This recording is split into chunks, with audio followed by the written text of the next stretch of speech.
Hello, ladies and gentlemen, and welcome to A Slice of the Past. Today we will be interviewing an M1917 trench knife that belonged to First Lieutenant Seth Leroy Everett in World War I.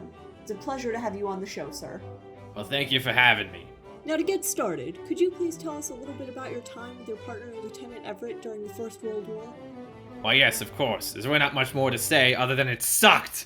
Oh my god, we never got a break since Seth kept getting promoted and our division kept getting bounced around.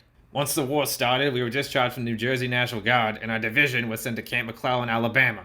By the time we got shipped off to France, the US Army was moving into the M1918 trench knives, so I barely got to see any action.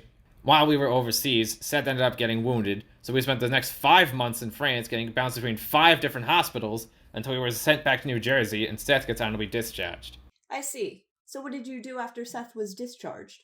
Well, near the end of the war, trench knife manufacturers decided that both M1917 and M1918 trench knives were in need of improvement and stopped production. Then the Geneva Convention up and banned trench knives altogether.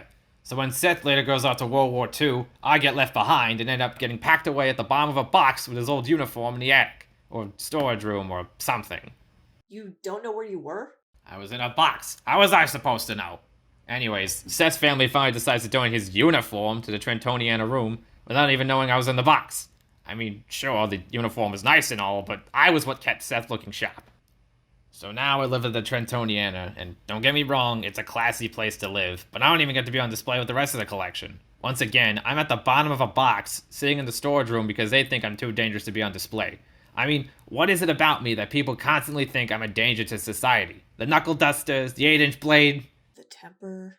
What? Nothing. Anyways, so you mentioned that Seth later went into World War II. Could you tell us a little bit more about what he did after he was discharged from World War I?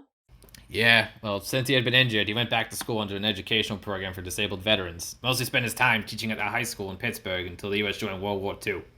He enlisted back into the military in New York to develop and distribute training aids to the U.S. Army Air Force. He even got promoted to the rank of major. Once the war was over, he went back to teaching high school until he retired. So we got all these fancy medals from both world wars, and I got stuck living in a box.